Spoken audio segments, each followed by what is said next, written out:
میرا یہ قدم تمام اولیاء کرام کی گردن پر ہے۔ ایک مرتبہ محلہ حلبہ میں اپنے مہمان خانے میں وعظ فرماتے ہوئے حضور سیدنا غوث اعظم پر اچانک حالت کشف طاری ہوئی۔ آپ رحمت اللہ علیہ نے فرمایا، میرا یہ قدم ہر ولی اللہ کی گردن پر ہے۔ یہ ارشاد سن کر تمام اولیاء اللہ نے اپنی گردنیں جھکا دیں۔ صلحائے امت نے اس کی توضیح فرمائی ہے کہ آپ رحمت اللہ علیہ کے عہد مبارک اور بعد میں قیامت تک آپ کی عطا کے بغیر ولی اللہ ولایت کے درجے پر فائز نہیں ہو سکتا۔ سلطان الہند حضرت خواجہ معین الدین چشتی المعروف خواجہ غریب نواز اس وقت خراسان کے پہاڑوں پر مجاہدات میں مشغول تھے۔ انہوں نے بھی حضور سیدنا غوث اعظم کا ارشاد گرامی سن کر اپنی گردن جھکا دی اور یوں عرض گزار ہوئے، آپ کے قدمین شریفین میرے سر اور میرے آنکھوں پر ہیں۔ حضور سیدنا غوث اعظم فرماتے ہیں کہ میں 10 برس کی عمر میں اپنے شہر کے مکتب میں حصول علم کے لیے جایا کرتا تھا۔ اس وقت میرے ساتھ ملائکہ بھی ہوتے تھے جو میرے آگے پیچھے میری حفاظت کے لیے چلتے تھے۔ جب میں مدرسہ پہنچتا تو یہ منادی کرتے تھے، اللہ کے ولی کے لیے جگہ خالی کر دو۔ چنانچہ وہ میرے لیے جگہ خالی کر دیتے تھے۔ ایک مرتبہ میں نے ایک ایسے شخص کو دیکھا جس نے فرشتوں کی آواز سن کر کہا، جس میں کوئی مزاحمت نہ ہوگی، کہ یہ ایک نہایت معزز گھرانے کا فرد ہے اور عن قریب اس کو وہ عظمت حاصل ہوگی جس میں کوئی مزاحمت نہ ہوگی، اور اس کو ایسا قرب نصیب ہوگا کہ اس کو کوئی فریب نہ دے سکے گا۔ پھر 40 برس بعد میں نے اس شخص کو پہچانا۔ وہ شخص ابدالوں میں سے تھا۔ حضرت شیخ ابو سعود احمد بن بکر حریمی سے مروی ہے کہ حضور سیدنا غوث اعظم نے فرمایا کہ میں 55 سال تک تنہا عراق کے بیابانوں میں پھرتا رہا۔ میں لوگوں کو نہ جانتا، لوگ مجھے نہ جانتے۔ اسی دوران میرے پاس رجال الغیب اور جنات تشریف لاتے جنہیں میں طریقت اور اصول کی تعلیم دیتا تھا۔ ابتدا میں جب میں عراق میں داخل ہوا تو حضرت خضر میرے ہم سفر بنے، اور بعد میں اس وقت ان کو پہچانتا نہ تھا، اور اس کے ساتھ میرا معاہدہ ہوا کہ میں ان کے کسی حکم کی خلاف ورزی نہیں کروں گا۔ ایک مرتبہ انہوں نے مجھے ایک جگہ بیٹھنے کا حکم دیا اور میں اس جگہ 3 سال تک بیٹھا رہا۔ سال میں ایک مرتبہ حضرت خضر میرے پاس تشریف لاتے، فرماتے کہ یہی تیرا مقام ہے جہاں تجھے پہنچایا گیا ہے۔ اس عرصہ کے دوران تمام نفسانی خواہشات مجھ پر انسانی شکل میں وارد ہوئیں، لیکن اللہ عز و جل نے مجھے ہر موقع پر استقامت عطا فرمائی اور مجھے ان خرافات سے بچائے رکھا۔ ابتدا میں میرا نفس مجاہدہ کا کوئی طریقہ اختیار کرتا تو میں اس پر قائم ہو جاتا اور کسی چیز کو قبول نہ کرتا تھا۔ ایک طویل مدت تک اپنا گلا گھونٹتے ہوئے میں مدائن کے جنگلوں میں مجاہدات میں مشغول رہا۔ حضور سیدنا غوث اعظم فرماتے ہیں کہ میں نے اپنے نفس کو مختلف مجاہدوں، مختلف ریاضتوں اور مختلف مشقتوں میں ڈالے رکھا۔ 1 سال تک میں گری ہوئی چیزیں اٹھا کر کھاتا رہا، دوسرے سال پانی پر گزارا کیا، اور تیسرے سال نہ میں نے کچھ کھایا، نہ پیا اور نہ ہی سویا۔ ایک مرتبہ شدید سردی کی وجہ سے میں ایوان کسریٰ کے کھنڈرات میں سویا تو رات بھر میں 40 مرتبہ طبیعت خراب ہوئی۔ حضور سیدنا غوث اعظم فرماتے ہیں، ہر سال ایک بزرگ آتے اور وہ مجھے جبہ دے کر چلے جاتے۔ اسی طرح میں نے بے شمار طریقوں سے دنیا اور نفس سے چھٹکارا پانے کی کوشش کی۔ لوگ مجھے دیوانہ سمجھتے تھے۔ میں برہنہ جسم جنگلوں میں چلا جاتا اور کانٹوں پر لوٹتا شور مچاتا تھا۔ میرا تمام بدن سے خون جاری ہو جایا کرتا تھا اور لوگ مجھے اٹھا کر شفا خانے لے جایا کرتے، جہاں میری حالت مزید بگڑ جاتی۔ ایک وقت ایسا بھی آیا جب مجھ میں اور مردہ میں کوئی فرق نہ تھا۔ لوگ کفن لے کر آئے، غسال کو بلوایا کہ وہ مجھے غسل دے دیں۔ ابھی انہوں نے مجھے غسل دینے کے لیے تختہ پر ڈالا ہی تھا کہ میری حالت درست ہو گئی۔ میں اٹھ کھڑا ہوا۔ طریقت کی ان پرخطر راہوں میں نہ تو میں کبھی خوف زدہ ہوا اور نہ کبھی میرا نفس مجھ پر غلبہ پا سکا، اور نہ ہی دنیا کی آرائش مجھے حیران کر سکی۔ حضور سیدنا غوث اعظم فرماتے ہیں، شیطان نے میرے گرد بے شمار جال بچھائے۔ جب میں نے اس سے کہا کہ یہ کیا ہے تو اس نے کہا، یہ دنیاوی چیزیں ہیں اور میں ان جالوں سے تم جیسوں کو شکار کرتا ہوں۔ میں نے 1 سال تک شیطان کا مقابلہ کیا، اس کے بچھائے ہوئے تمام جالوں کو ختم کر دیا۔ اس کے بعد میرے سینے کو کھول دیا گیا اور مجھ پر بے شمار خلائق ظاہر ہوئے۔ حضور سیدنا غوث اعظم فرماتے ہیں میں نے دریافت کیا کہ یہ اللہ کیسے ہیں؟ جواب ملا کہ یہ خلق کے اسباب ہیں جو تم سے ملے ہوئے ہیں۔ میں سال بھر ان کی جانب متوجہ رہا یہاں تک کہ وہ مجھ سے جدا ہو گئے۔ جب مجھ پر میرا باطن ظاہر کیا گیا تو میں نے اپنے قلب کو بہت سے علائق سے ملوث پایا۔ میں نے دریافت کیا کہ یہ علائق کیا ہیں؟ جواب ملا یہ تمہارے ارادے، تمہارے اختیارات ہیں۔ چنانچہ 1 سال تک ان کی جانب متوجہ رہا کہ وہ مجھ سے دور ہو گئے۔ میرا قلب ان تمام غلاظتوں سے نجات پا گیا۔ پھر مجھ پر میرے نفس کو ظاہر کیا گیا، میں نے اس کا مشاہدہ کیا، مجھے معلوم ہوا اس کے ساتھ کچھ امراض اور بھی ہیں اور نفس کی خواہشات زندہ ہیں، نفس کا شیطان سرکش ہے۔ چنانچہ میں نے سال بھر پھر توجہ دلائی اور میرے نفس کے تمام امراض سرے سے ہی ختم ہو گئے اور اس کے شیطان نے کلمہ پڑھ لیا اور پھر میرے تمام امور اللہ کے لیے ہو گئے اور میں اپنی ہستی سے باہر نکل آیا۔ حضور سیدنا غوث اعظم فرماتے ہیں پھر میں توکل کے دروازے پر آیا تاکہ میرا مقصد پورا ہو، لیکن جب میں نے توکل کے دروازے پر پہنچا تو بے شمار لوگ موجود تھے۔ میں اس ہجوم کو چیرتا ہوا آگے بڑھا اور شکر کے دروازے پر پہنچ گیا، یہاں پر بھی لوگوں کا جمع غفیر موجود تھا، اس سے بھی چیرتا ہوا آگے بڑھا اور مشاہدہ کے دروازے پر پہنچ گیا اور یہاں پر موجود ہجوم کو چیرتا ہوا اندر داخل ہوا، حتیٰ کہ سب سے آخر میں مجھے فقر کے دروازے پر لایا گیا۔ فقر کا دروازہ خالی تھا۔ جب اس دروازہ میں داخل ہوا تو دیکھا جن جن چیزوں کو میں نے ترک کیا تھا وہ سب یہاں موجود تھیں۔ یہاں مجھے ایک بہت بڑے روحانی خزانے کی فتوحات سے نوازا گیا اور میرے لیے تمام دنیا کے خزانے کھول دیے گئے۔ مجھے روحانی عزت، دائمی فنا اور خالص آزادی عطا فرمائی گئی۔ میری تمام چیزیں جو میری ہستی اور میری صفات سب معدوم ہو گئیں اور میری ہستی کی جگہ کسی اور نے لے لی۔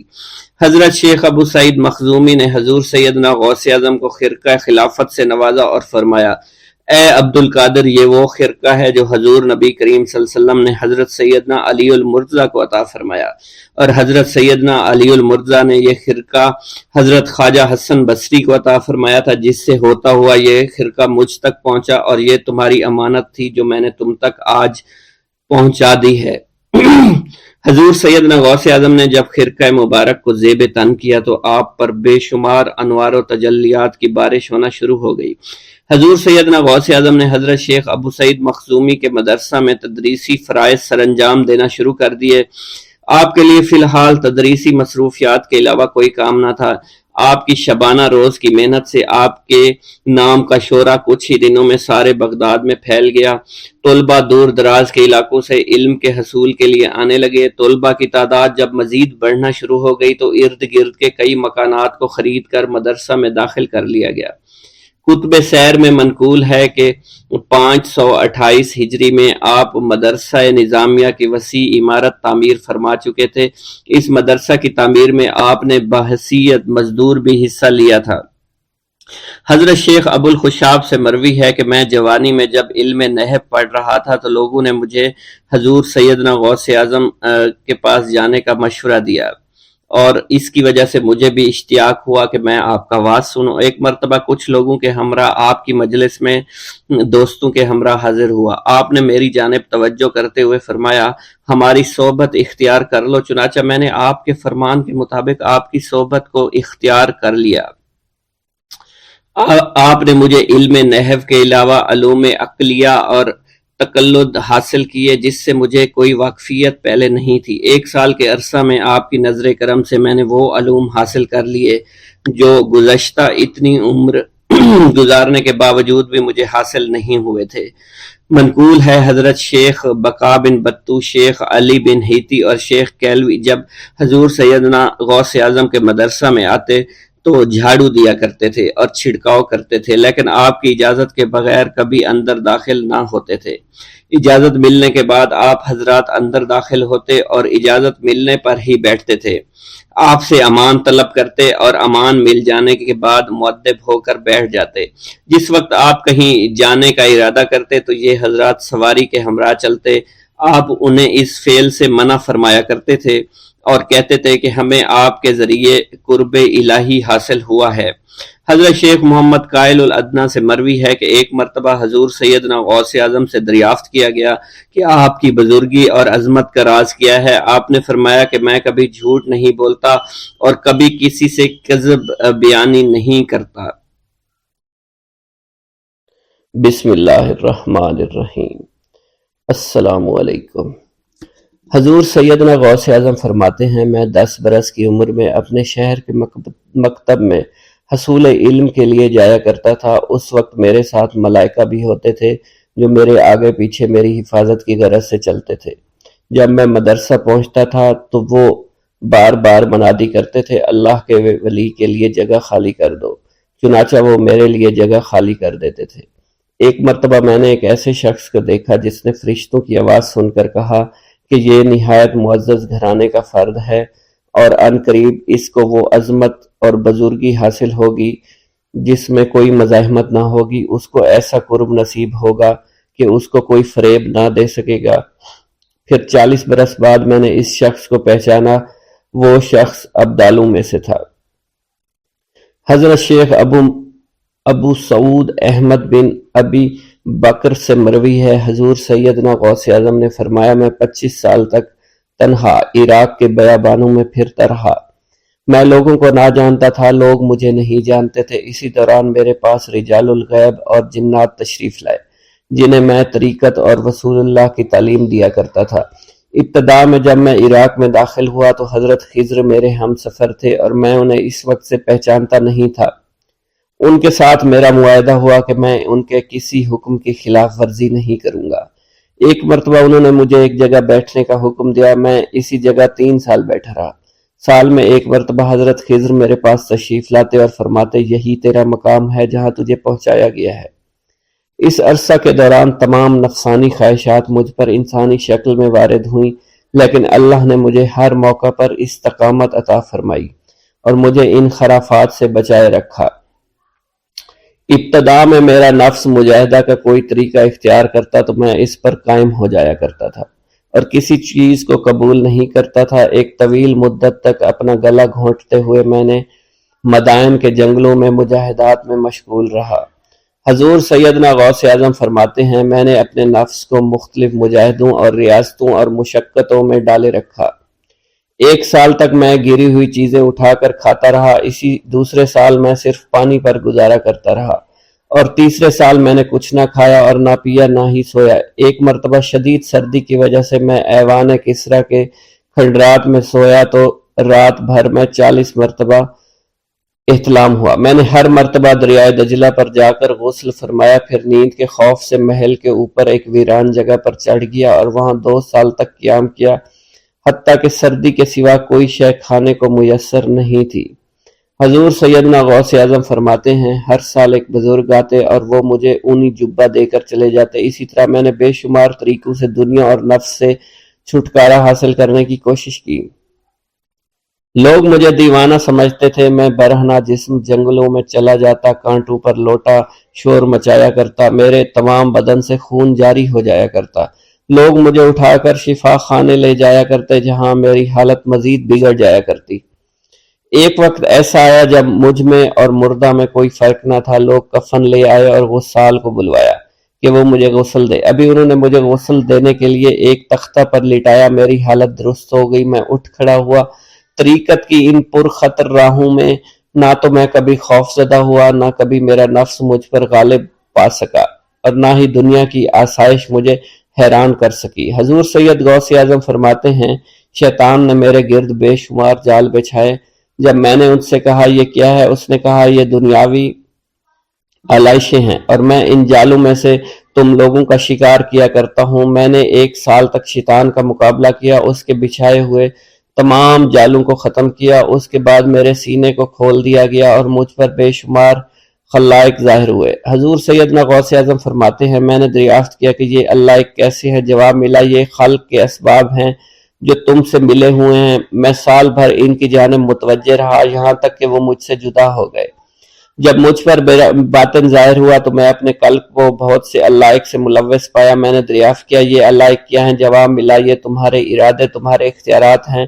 چنانچہ 1 سال تک ان کی جانب متوجہ رہا، یہاں تک کہ وہ سب علائق مجھ سے دور ہو گئے اور میرا قلب ان غلاظتوں سے نجات پا گیا۔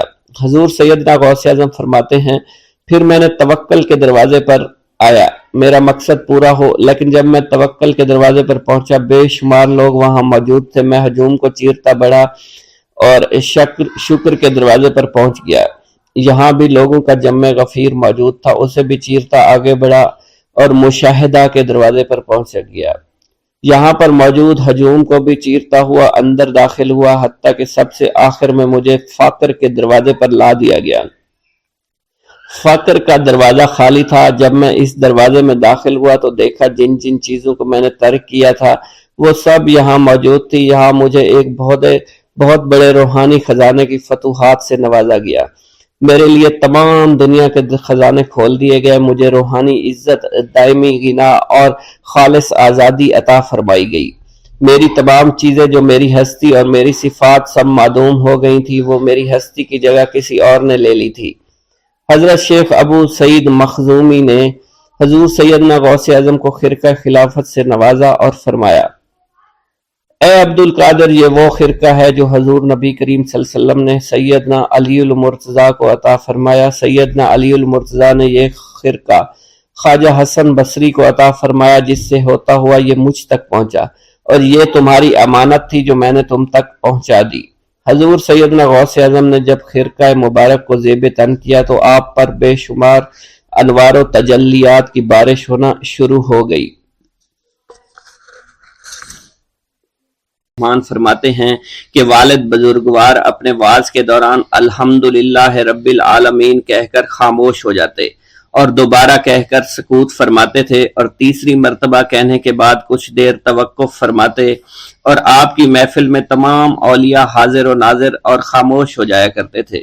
پھر آپ کی محفل میں اولیاء ملائکہ ایک کثیر تعداد میں آ جاتے جو محفل کے بعد نظر نہیں آیا کرتے تھے۔ آپ اپنے خطاب کو یوں شروع فرماتے، تمام تعریفیں اللہ کے لیے ہیں، اس کی مخلوق کی تعداد اس کے عرش کے وزن کے مطابق، اور بے حد تعریفیں جس سے اس کی ذات راضی ہو جائے، اس کے کلمات کی روشنی کے مطابق، اس کے علم کے مطابق، اس کی مرضی اور منشا کے مطابق، اور اس کی مخلوق کے مطابق جسے اس نے پیدا کیا، وہی عالم الغیب ہے، رحمان و رحیم ہے۔ میں گواہی دیتا ہوں اس کے سوا کوئی عبادت کے لائق ہی نہیں ہے، اور تمام کائنات اس کی تخلیق ہیں، تمام تعریفیں اسی کے لیے ہیں، وہ زندہ ہے، ہمیشہ زندہ رہے گا، اسے موت نہیں آتی بلکہ وہ مارتا ہے، تمام بھلائیاں اسی کے لیے ہیں، اور واحد ہے، یکتا ہے، کوئی شریک نہیں ہے، کوئی وزیر نہیں ہے، اس نے نہ کسی کو جنا ہے اور نہ ہی اسے کسی نے جنا ہے، وہ بلند و بالا ہے، اس جیسا کوئی نہیں۔ میں اس کی گواہی دیتا ہوں حضور نبی کریم صلی اللہ علیہ وآلہ وسلم اللہ کے رسول، اللہ کے پیغمبر ہیں، وہ تمام مخلوقات سے افضل ہیں۔ اللہ عز و جل نے ان کی ہدایت دے کر ان کو بھیجا تاکہ وہ دین اسلام کو تمام ادیان پر بلند کریں، خواہ مشرکین اس کو برا سمجھیں۔ اللہ راضی ہو خلیفہ اول حضرت سیدنا ابو بکر صدیق سے، جن کی تائید حق کے ساتھ تھی، جن کو حضور نبی کریم نے عقیق کا لقب دیا، جو پاک تھے، پاکیزہ نسل سے تعلق رکھتے تھے، جنہوں نے ہر موقع پر حضور نبی کریم صلی اللہ علیہ وسلم کی حمایت کی اور ان کی تصدیق فرمائی، اور اب بھی نبی کریم کے ہمراہ ابدی آرام فرما رہے ہیں۔ اللہ راضی ہو خلیفہ دوم حضرت سیدنا عمر فاروق رضی اللہ تعالی عنہ سے، جنہوں نے عمل کثیر کیے، جنہوں نے حق کو بلند کیا، جنہوں نے فیصلے کے لیے جن کو منتخب کیا گیا، جنہوں نے ہمیشہ حق بات کا ساتھ دیا، اور وہ بھی حضور نبی کریم صلی اللہ علیہ وسلم کے ہمراہ ابدی آرام گاہ میں آج بھی موجود ہیں۔ اللہ راضی ہو خلیفہ سوم حضرت سیدنا عثمان غنی رضی اللہ تعالی عنہ سے، جنہوں نے اپنے مال سے مسلمانوں کی امداد کی، قرآن مجید کی ترتیب و اشاعت احسن طریقے سے فرمائی، جنہوں نے امامت اور کرت سے محراب کو، منبر کو مزین کیا، اور جو افضل الشہداء ہیں اور فرشتے بھی ان سے حیا کرتے ہیں۔ اللہ راضی ہو خلیفہ چہارم حضرت سیدنا علی المرتضیٰ سے جو شجاعت و جواں مردی میں بے مثل ہیں، حضور نبی کریم صلی اللہ علیہ وسلم کے چچا زاد بھائی اور داماد ہیں، آپ دین اسلام کے امام و عالم ہیں، اور جن کے لیے حضور نبی کریم صلی اللہ علیہ وسلم نے فرمایا کہ میں تم پر فدا ہو جاؤں۔ اللہ راضی ہو حسنین کریمین حضرت سیدنا امام حسن امام حسین سے، جن کی نیکیاں تا حشر قائم رہنے والی ہیں اور جن کے مراتب بے مثل ہیں۔ اللہ نے ان کے قلوب کو نیکیوں کی جانب مائل کیا۔ اے اللہ تو ہمارے رازوں اور اور دلی کیفیات سے واقف ہے، ہمیں ہر عمل کرنے اور برائی سے بچنے کی توفیق عطا فرما، اور ہمیں گناہوں کی لذت سے بچا، ہمیں اپنے ما سوا سے محفوظ رکھ اور اپنی مشغولیت عطا فرما۔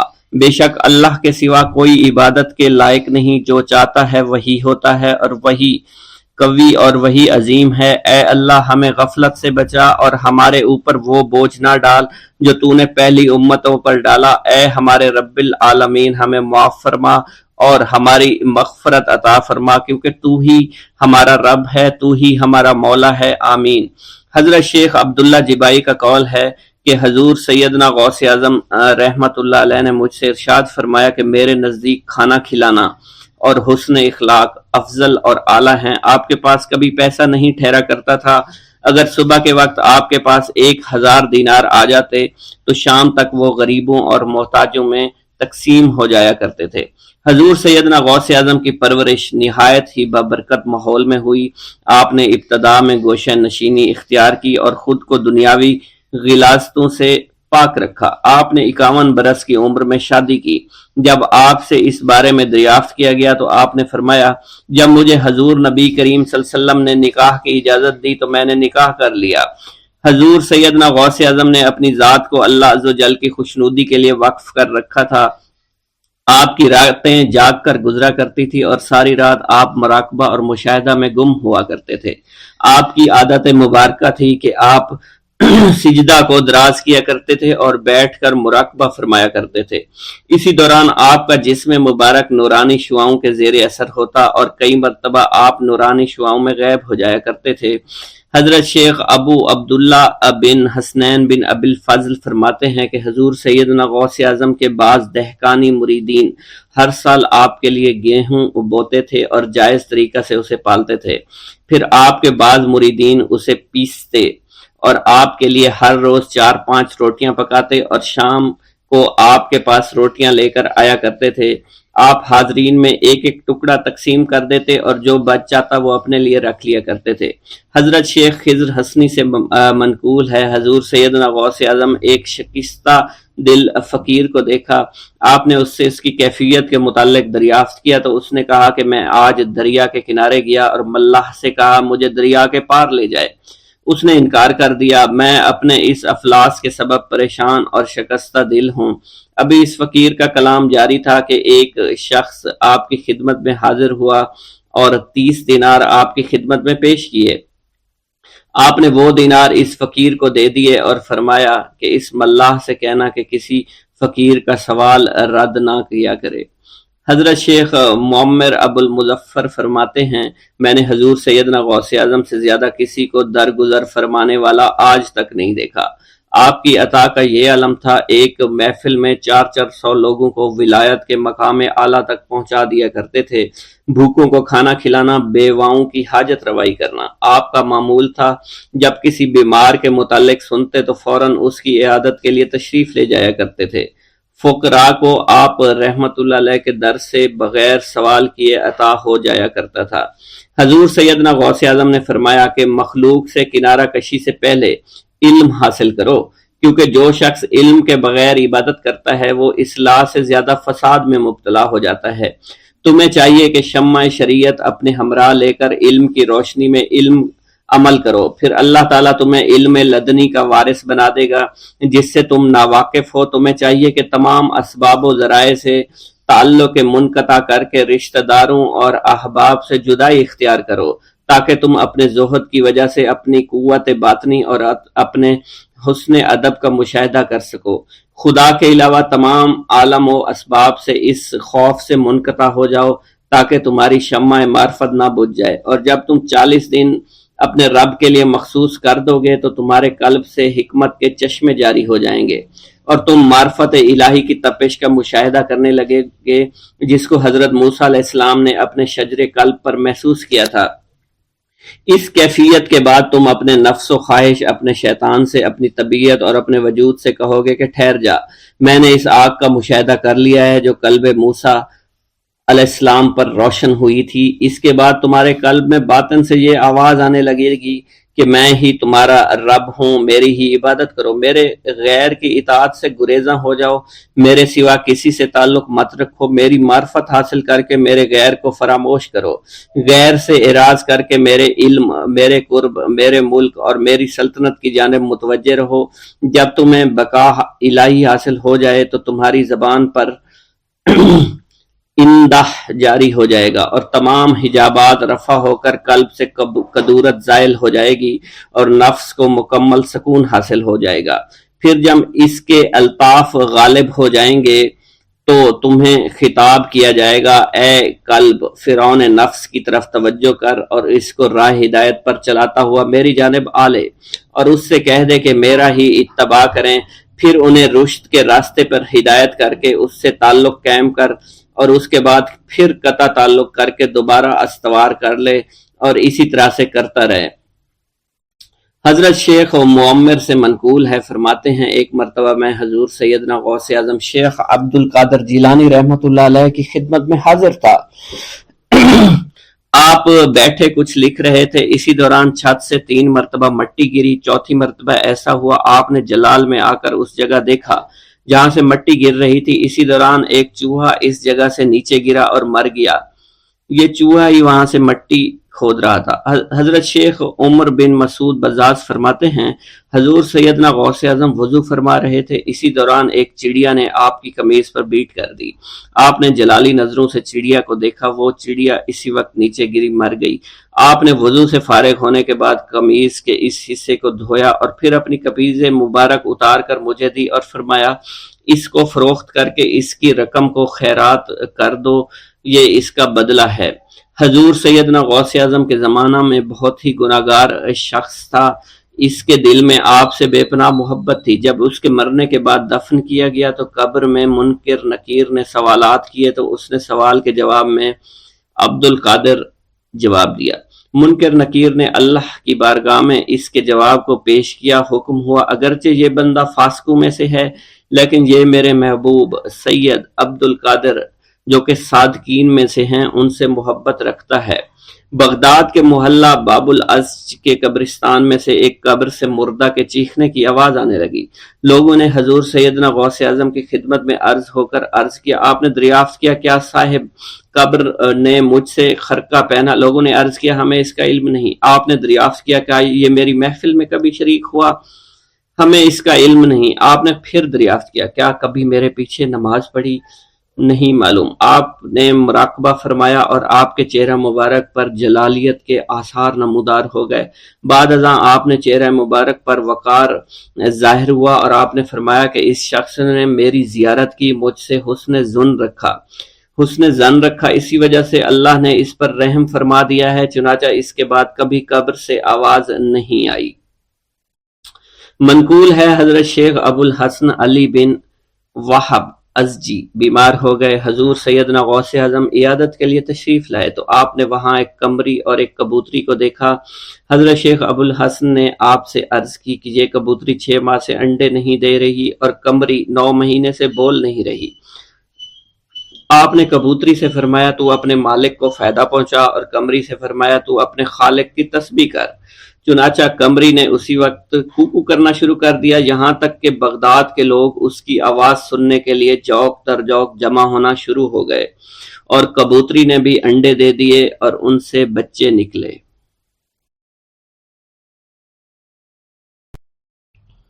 بھوک اللہ کے خزانوں میں سے ایک خزانہ ہے۔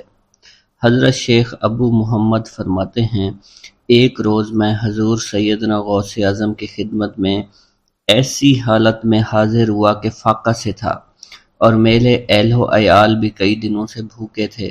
میں نے آپ کی خدمت میں سلام عرض کیا تو آپ نے میری دلی کیفیت کو بھانپتے ہوئے فرمایا اے جونی، بھوک اللہ تعالیٰ کے خزانوں میں سے ایک خزانہ ہے، اور اللہ عز و جل جس کو دوست رکھتا ہے اس کو فاقہ کی نعمت عطا فرما دیا کرتا ہے۔ حضرت شیخ زین الدین فرماتے ہیں، ایک مرتبہ میں اور ایک میرا دوست حج کی ادائیگی کے بعد بغداد شریف آئے۔ بغداد شریف میں ہم کسی کو جانتے نہیں تھے اور ہمارے پاس صرف ایک قبضہ کمان تھی جسے فروخت کر کے ہم نے کچھ چاول خریدے اور انہیں پکایا۔ ہم ان چاولوں سے سیر نہ ہو سکے اور نہ ہی ہمیں کوئی لطف محسوس ہوا۔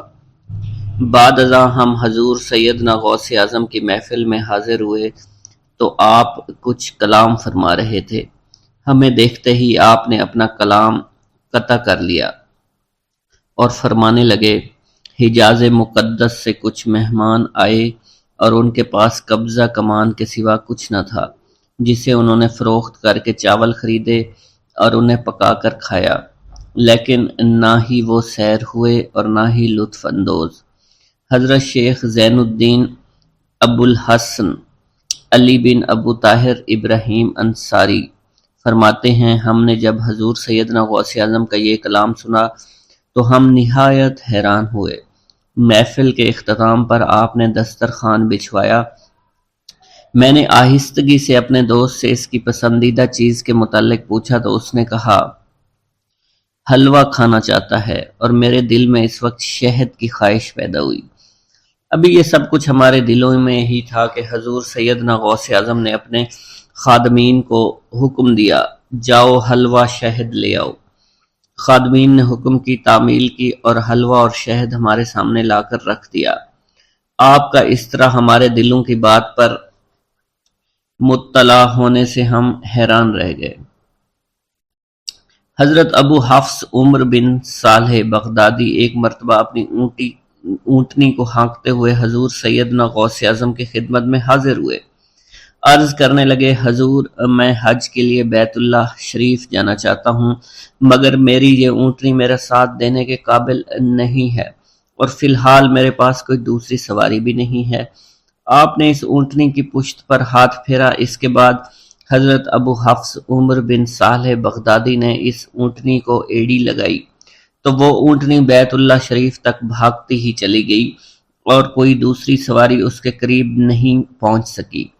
حضرت ابو حامد فرماتے ہیں، میں ایک مرتبہ بغداد شریف میں حضور سیدنا غوث اعظم کی خدمت میں حاضر ہوا اور اپنا مصلی آپ کے نزدیک بچھا کر بیٹھ گیا۔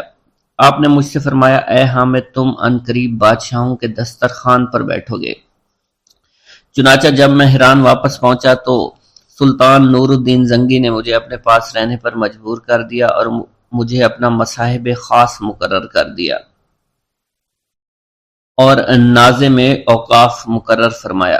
حضرت شیخ ابو المظفر اسماعیل سے منقول ہے کہ ایک مرتبہ حضرت شیخ الہیتی بیمار ہو گئے۔ حضور سیدنا غوث اعظم ان کی عیادت کے لیے تشریف لائے۔ آپ نے ان کے نزدیک کھجور کے 2 درخت دیکھے جو 4 سال سے خشک تھے اور ان پر پھل نہیں آتا تھا۔ آپ نے ان درختوں کے نیچے بیٹھ کر وضو کیا اور 2 رکعت نماز ادا فرمائی۔ کچھ دن گزرنے کے بعد ان درختوں پر پھل لگ گئے اور وہ دوبارہ سے سرسبز و شاداب ہو گئے۔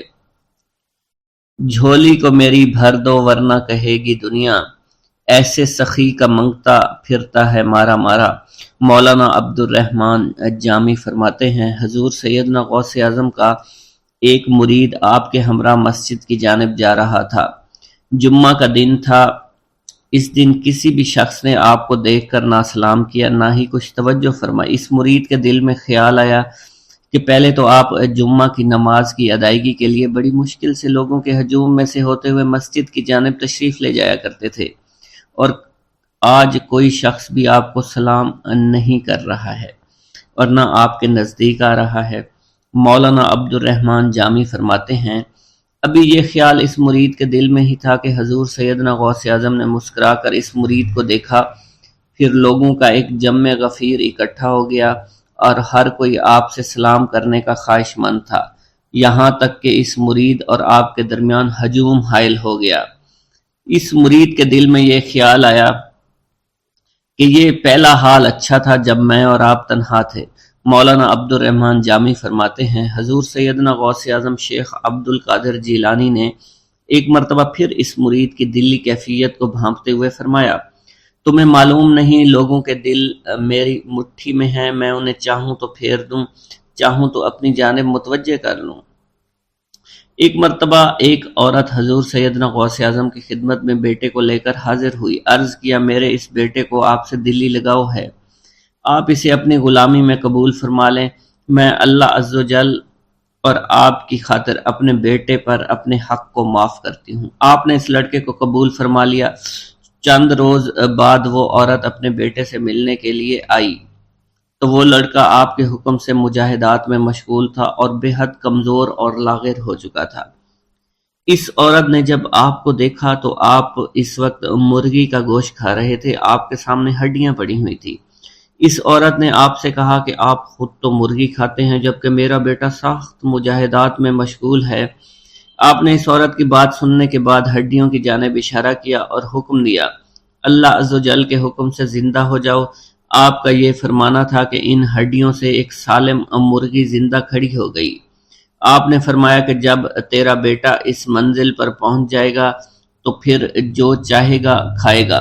منقول ہے ایک مرتبہ حضور سیدنا غوث اعظم کو اللہ عز و جل کی جانب سے حکم ہوا کہ 700 مردوں اور 700 عورتوں کو واصل باللہ کریں۔ آپ نے اللہ کے اس فرمان کے مطابق مجمع عام میں نظر دوڑائی تو مجمع میں سے 700 مرد اور 700 عورتیں علیحدہ ہو گئیں۔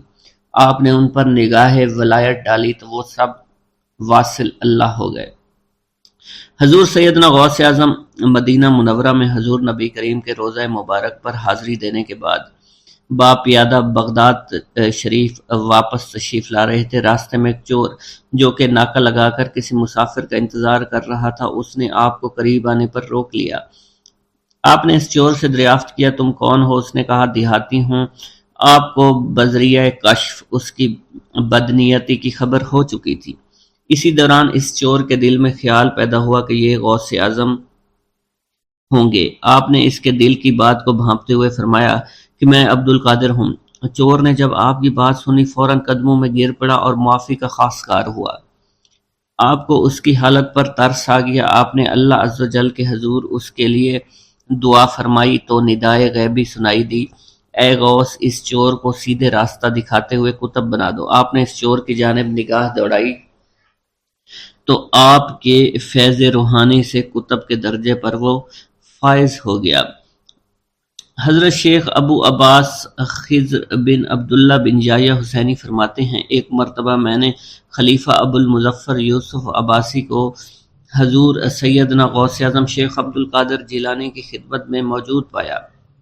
اس نے آپ سے کسی کرامت کو دیکھنے کی درخواست کی اور کہا کہ اس سے میرا دل مطمئن ہو جائے گا۔ حضور سیدنا غوث اعظم حضرت سیدنا شیخ عبد القادر جیلانی نے خلیفہ سے پوچھا کہ تو کیا چاہتا ہے؟ اس نے کہا کہ ایک سیب، اور اس وقت عراق میں سیبوں کا موسم نہ تھا۔ آپ نے اپنے دست مبارک فضا میں بلند کیا اور دیکھتے ہی دیکھتے آپ کے ہاتھ میں 2 سیب آ گئے۔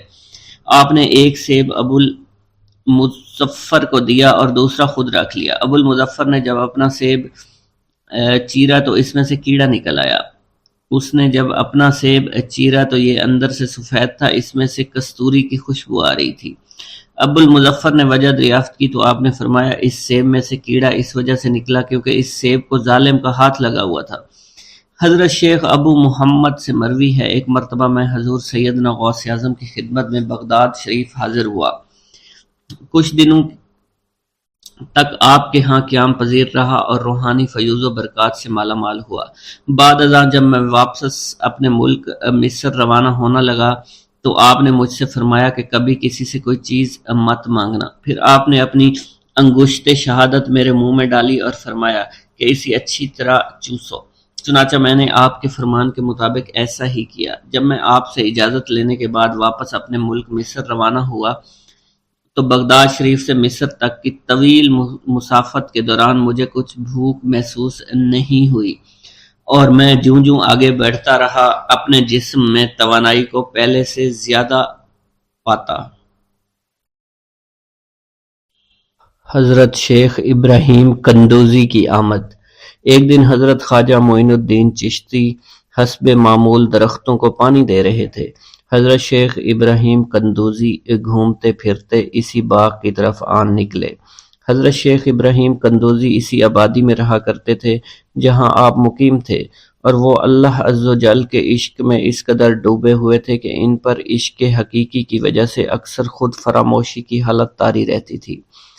آبادی کے بچے اور بوڑھے انہیں مجذوب کہا کرتے تھے اور قدر کی نگاہ سے دیکھا کرتے تھے۔ جس وقت آپ کی نظر حضرت شیخ ابراہیم قندوزی پر پڑی تو سب کام چھوڑ کر آپ ان کی جانب متوجہ ہو گئے۔ آگے بڑھ کر خوش آمدید کہا اور دست مبارک کو بوسہ دیا، پھر نہایت عزت اور احترام کے ساتھ ایک سایہ دار درخت کے نیچے بٹھایا۔ ان دنوں انگوروں کا موسم تھا، کچھ پکے ہوئے خوشے بیلوں سے اتار کر آپ کی خدمت میں پیش کیے اور خود باادب ہو کر دو زانوں بیٹھ گئے۔ حضرت شیخ ابراہیم قندوزی کو حضرت خواجہ معین الدین چشتی کی مہمان نوازی کا انداز بہت پسند آیا۔ آپ کا یہ ادب بہت بھلا محسوس ہوا۔ حضرت شیخ ابراہیم قندوزی پہچان گئے کہ یہ بچہ نہایت ہونہار اور راہ حق کا متلاشی ہے۔ حضرت شیخ ابراہیم قندوزی نے اپنی جیب سے ایک کھلی کا ٹکڑا نکالا، دندان مبارک سے چبا کر خواجہ معین الدین چشتی کے دہنے مبارک میں ڈال دیا۔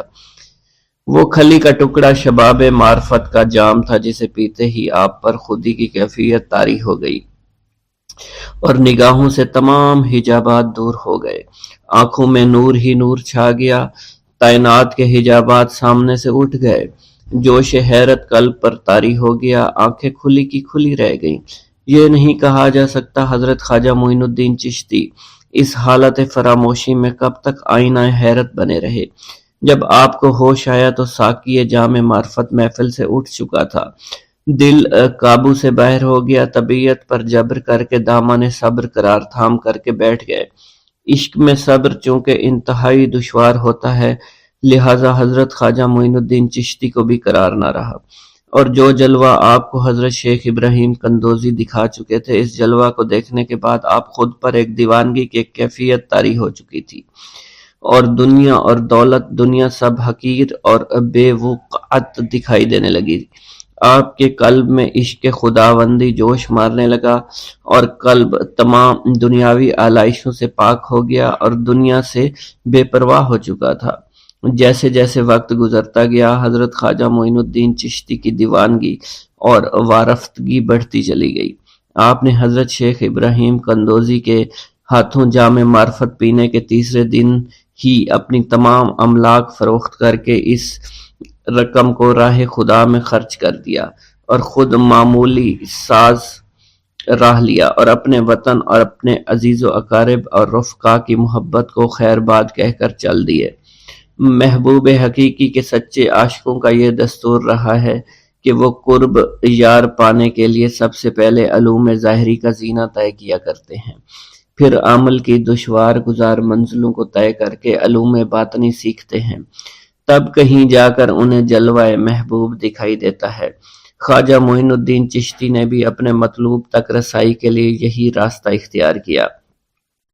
اس زمانہ میں ترکستان کی سرحد پر واقع سمرقند اور بخارا کے عظیم الشان دارالعلوم عالمگیر شہرت رکھتے تھے۔ مشرق و مغرب کے ہزاروں طلبہ ہر سال علم کی دولت سے مالا مال ہونے کے لیے ان دارالعلوم کا رخ کیا کرتے تھے۔ حضرت خواجہ معین الدین چشتی نے تحصیل علوم و فنون کے لیے سمرقند بخارا کا انتخاب کیا۔ بخارا پہنچ کر آپ علم حاصل کرنے میں مشغول ہو چکے تھے، اگرچہ حضرت خواجہ معین الدین چشتی کی صغیر سنی کی تعلیم کے متعلق کسی سوانح نگار نے قلم کو جنبش نہیں دی کہ والدین نے آپ کو گھر میں ابتدائی تعلیم دی تھی، مگر سادات خراسان کے مقتدر خاندانوں سے تعلق اور عارف و کامل صاحب فضل و کمال باپ کی گود میں پرورش پانے والے حضرت خواجہ معین الدین چشتی بھلا کیوں کر ان پڑھ رہ سکتے تھے۔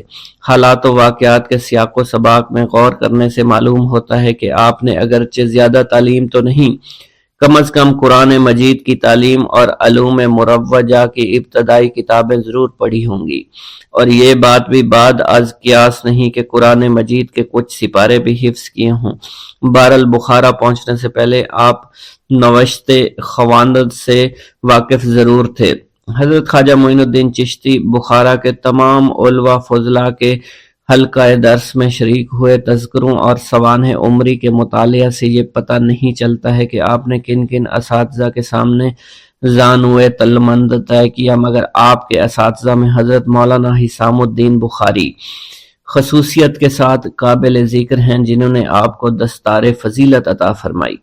حضرت مولانا حسام الدین بخاری کی دستگاہ سے آپ نے علوم ظاہری کی تکمیل فرمائی۔ 23 سے 24 برس کی عمر میں علوم ظاہری کی تکمیل کے بعد صفائی قلب اور تزکیہ نفس کا ضروری سامان حضرت خواجہ معین الدین چشتی کو باہم پہنچ گیا تھا، مگر قلب جس تسکین کا متلاشی تھا وہ نصیب نہ ہوئی، اور جس محبوب کو جی بھر کر دیکھنے کی آرزویں دل میں چوٹکیاں لے رہی تھی اس تک ابھی رسائی نہیں ہوئی تھی۔ عشق اور مشک چھپائے نہیں چھپتا، عشق کی آگ حضرت خواجہ معین الدین چشتی کے تن اور من کو جلا رہی تھی۔ تعلیم کی ہوا نے اس آگ کے شعلوں کو اور بھی تیز کر دیا، محبت کا ذوق بڑھ رہا تھا، عشق کے جذبات بھڑک رہے تھے۔ بالآخر جب بے قراری جنون کی حد کو پہنچی، آپ جانب عراق روانہ ہوئے۔ قصبہ سبحان پہنچ کر حضرت شیخ نجم الدین کبرا سے ملاقات ہوئی، اور 15 دن آپ نے حضرت شیخ نجم الدین کبرا کے ہاں قیام فرمایا۔ سبحان سے روانہ ہو کر سنجان سے روانہ ہو کر حضرت خواجہ معین الدین چشتی بغداد شریف روانہ ہو گئے۔ ان دنوں حضور سیدنا غوث اعظم قصبہ جبل میں تشریف فرما تھے۔ یہ قصبہ کوہ جودی کے دامن میں آباد تھا، جہاں طوفان نوح کے وقت حضرت نوح کی کشتی آ کر رکی تھی۔ آپ حضور سیدنا غوث اعظم کی صحبت اور زیارت سے مشرف ہوئے۔ اس وقت آپ کی ابتدائی حالت تھی۔ حضور سیدنا غوث اعظم نے آپ کے حق میں دعائے خیر فرمائی۔ اس وقت آپ کی ابتدائی حالت تھی۔ حضور سیدنا غوث اعظم نے آپ کے حق میں دعا فرمائی۔ انہوں نے بشارت دی کہ آپ مقتدائے روزگار ہوں گے۔ خلق اللہ آپ سے فیض یاب ہو گئی۔ آپ نے حضور سیدنا غوث اعظم کے پاس کچھ عرصہ قیام کیا اور واپس تشریف لے گئے۔